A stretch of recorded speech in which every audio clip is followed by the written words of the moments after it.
Sometimes a shot fired can change the course of history, and that may have happened in the United States. And sometimes a single policy can be the brake that pushes an angry people into revolution, and that may have happened in Nepal. And sometimes a single powerful man can threaten the integrity of a nation, and that may have happened in Britain. Welcome to the War on Democracy weekly roundup, where we dive into what's happened in the past week where democracy is winning and where it's losing. If you enjoy this work, please like, share, and subscribe. Democracy needs defenders, and you can become one. And don't forget, hit that little bell. On to the American front. The United States has become engulfed in an ideological struggle for decades. The polarization of politics has grown to a point where Americans are beginning to identify more with their chosen party than by state, city, or even country. This division is no starker than in responses to the assassination of Charlie Kirk. Mr. Kirk was a figure staunchly on the American right. An activist and commentator who spent a significant amount of time on social media and focused on debating people in areas usually the remit of the left, such as universities and online spaces. It was at one such event at a university in Utah where he was murdered by gunshot, allegedly carried out by 22-year-old Tyler Robinson. Reports state that Mr. Robinson confessed the murder to his father, a law enforcement official, who then handed the young man in. And the storm that has followed cannot be understated. Normally, such events garner a sense of unity in the face of political violence. Commentators, politicians, and journalists from either side unite to condemn it. And this has not happened. Instead, figures on the right have shouted that the American left's rhetoric describing Kirk and many like him as fascistic, Christian nationalist, and far right led directly to the murder. And President Trump immediately pointed the finger. On the day, he said, quote, "Radical left political violence has hurt too many innocent people and taken too many lives." And later, Elon Musk, once his supporter, a figure very strongly on the American right who owns the platform X, said, quote, "The left is the party of murder." It must be remembered that two Democrat politicians, Melissa Hortman and her husband Mark, were murdered in Minnesota by a right-wing extremist in June this year. And historical data, CSIS 1994 to 2020, shows right-wing extremism causing 335 fatalities in the United States versus left-wing extremism's 22. PNAS data up to 2018 indicates right-wing extremism in 59% of cases, a higher violence probability. And those on the left have countered and claimed that it is the right which has created the environment for this, and many politicians on the left have come out to condemn this murder. And there is absolutely no agreement on Mr. Robinson's motives. He is in custody and apparently not cooperating with the investigation. However, every element of his life thus far is being dissected in a search for these motives. He did leave some clues though, notes etched on the ammunition in the rifle he allegedly used. And they read, 1. Notices bulge, ooh, what's this? 2. Hey fascist catch. 3. Bella ciao, bella ciao, bella ciao, ciao, ciao. 4. If you can read this, you're gay. And 5. A series of arrow symbols, one pointing up, one right, and then 3 pointing down. And the references to these are difficult to decode for some, but if you spend some time on the internet, as, well, I do, then they're relatively easy. 1 is a reference to the transgender community, and 2, this should be obvious and suggestive of an anti-fascist motive. However, it is more complex than it may first seem. And 3, this refers to the Italian folk song, which became an anti-fascist anthem and was allegedly sung by Italian partisans, but there's no evidence of this. I do a history of this in my Songs of Freedom series. 4 is a dog whistle referring to the LGBT community. And 5 is a reference to the Helldivers 2 video game, an online shooter that plays heavily on a satire of fascism. Many immediately suspected that this suggests a left-leaning motivation. However, it may be more complex. Many of these references are used by extremely far-right online communities known as groypers. Their subculture is drenched in irony and co-option of ideas or themes from other subcultures. The first reference is used to dog whistle against trans people, to essentially point them out and say, hey, that person there is trans. The second refers to the fact that Kirk was considered too moderate by this community and was described by leading members as a fascist somehow. The third is used mockingly to poke at the left. It's considered a left-wing song. The fourth is again a dog whistle against the LGBT community. And finally, well, the video game reference, the community is heavily online and video games have played a key part in their culture.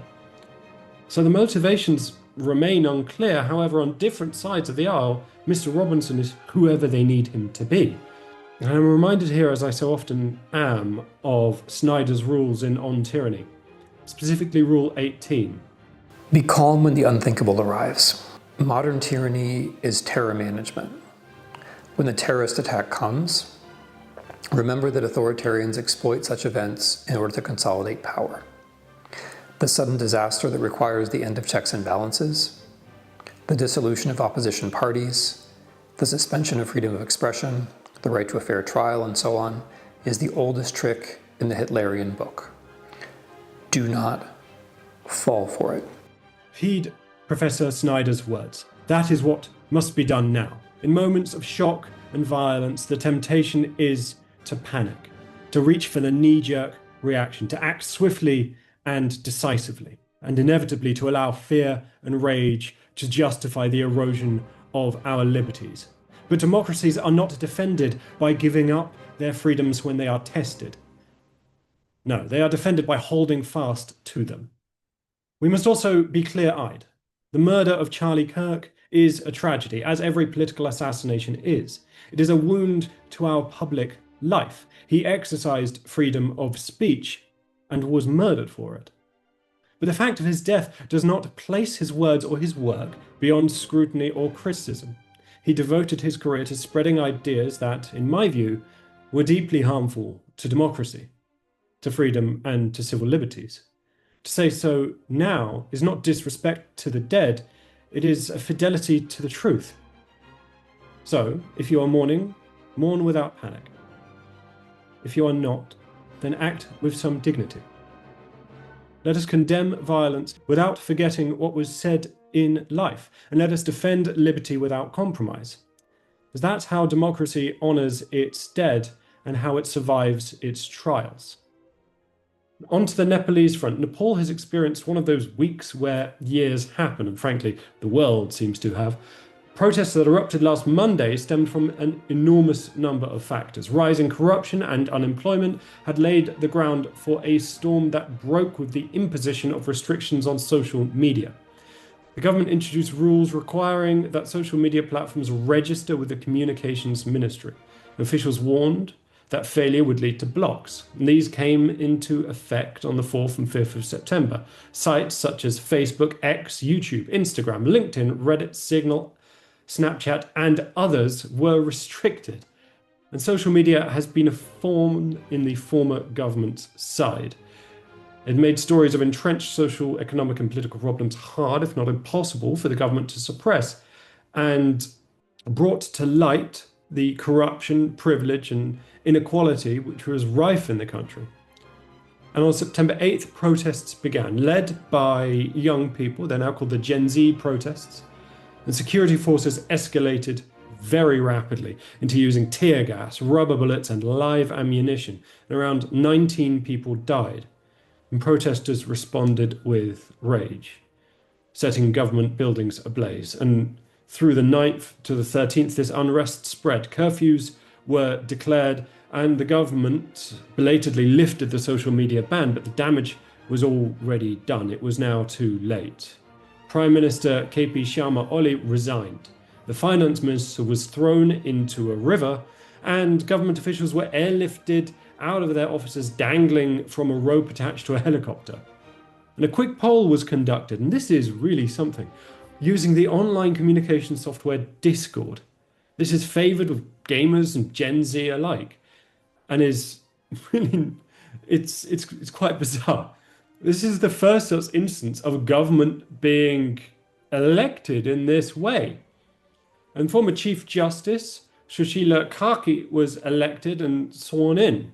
And she's the first female Prime Minister of Nepal. The protests now seem to have slowed and calmed down, and we'll have to see where the interim government goes, but a hell of a week. On to the British front. Protest of a different kind, and a dangerous intervention of a havoc-wreaking billionaire. London last Saturday saw around 110,000 people gather for the Unite the Kingdom rally, organised by the far-right activist Tommy Robinson, whose real name is Stephen Yaxley Lennon. The Robinson pseudonym comes from a Luton football hooligan, chosen apparently, and rather ironically, to hide Mr. Yaxley Lennon's convictions for violence, fraud and public order offences. The rally's numbers exceeded the expectations of its organisers. A counter-protest from Stand Up to Racism gathered around 5,000 attendees. And the numbers are, of course, significant. Robinson can no longer be accurately described as a fringe figure. Unfortunately, he's far from a believer in democracy and an avowed racist. His links to Russia are well known, as are his links to Russian disinformation networks. He attended a press conference in 2020 with Alexander Malkevich, a key figure in the Internet Research Agency, the disinformation network that was once under Yevgeny Prigozhin of the Wagner Group's umbrella. However, Robinson was not really the keynote speaker at the rally. That fell to Elon Musk, and his comments were stark. Listen to some of them now. If this continues, that violence is going to come to you. You will have no choice. You're in a fundamental situation here where whether you choose violence or not, violence is coming to you. You either fight back or you die. You either fight back or you die. And that's the truth. And then you see how much violence there's on the left, with our friend Charlie Kirk getting murdered in cold blood this week, and people on the left celebrating it openly.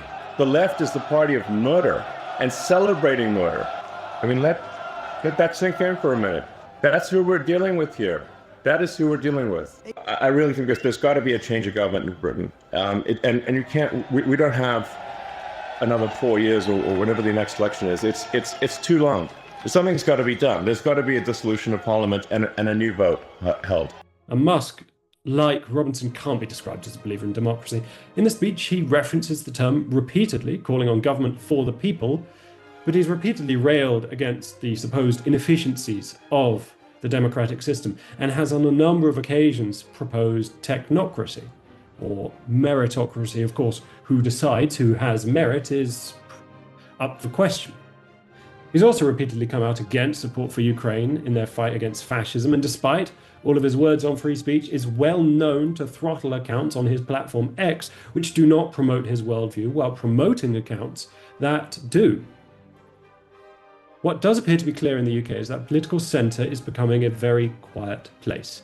Britain is beginning to experience the same level of deepening political divides that plague the United States, and that is a threat to British democracy.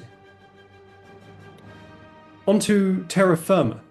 This is the front that covers the whole planet, and the fight to save it, because you can't have liberty on a dead or dying world. And I actually have some good news on this occasion, which is rather nice. From Brazil specifically, wind and solar power generated more than a third of the country's electricity in August, the first month on record that this threshold has been crossed, according to data from the government. Ember, the energy think tank that analysed the data, stated that 34% of the country's electricity generation last month produced a record of 19 terawatt hours, enough for the monthly requirements of about 119 million Brazilian homes. Hydropower supplied 48% of the country's needs, while fossil fuels gave only 14%. Brazil's doing extremely well in converting to renewables. Their power sector's greenhouse gas emissions peaked in 2014 and by last year dropped 31%, while electricity demand has risen 22%. And this is all part of a wider trend in global energy production. Renewables are seeing enormous investments and are generating power at an accelerating rate. The International Energy Agency predicts that clean energy invested will hit $3.3 trillion this year. And the UK has just closed its last coal-fired power plant, and emissions have fallen more than 50% below the 1990s. The majority of new energy infrastructure worldwide is clean, and in developing nations, nearly 90% of new energy funding is for renewables. So if you invest in fossil energy, divest. Because, well, as the name goes, it's a fossil. And finally, on to other fronts. On the Romanian front, a Russian Geran or Shahid drone breached Romanian sovereignty. It was not shot down due to potential risk to those on the ground. On the Irish front, the MMA fighter Conor McGregor has withdrawn from next month's elections after failing to secure any nominations from the Irish Parliament for his presidential run. Onto the Turkish front. Protests in Ankara on Sunday to oppose a potential court ruling that could annul the 2023 Congress of Turkey's main opposition party, the Republican People's Party, due to alleged procedural irregularities. And finally, onto the gaming front. As much as I really enjoy Arrowhead's Helldivers 2 and its hilarious satire lambasting fascism, I really wish they would spend some time fixing the enormous numbers of bugs and issues in the game, and please reduce the spawn rate of those accursed dragon roaches. For those not in the know, those enemies are like a heinous combination of the arachnids from Starship Troopers and Smaug, the dragon. Awful. Well, that's it for this week. Thank you very much for watching. If you like this kind of work, please do hit the like button, share and subscribe, and leave a comment. Do you think Charlie Kirk's murder is as significant as many do? And what do you think the consequences are likely to be? Thank you very much for watching, and always remember, democracy is non-negotiable. Goodbye.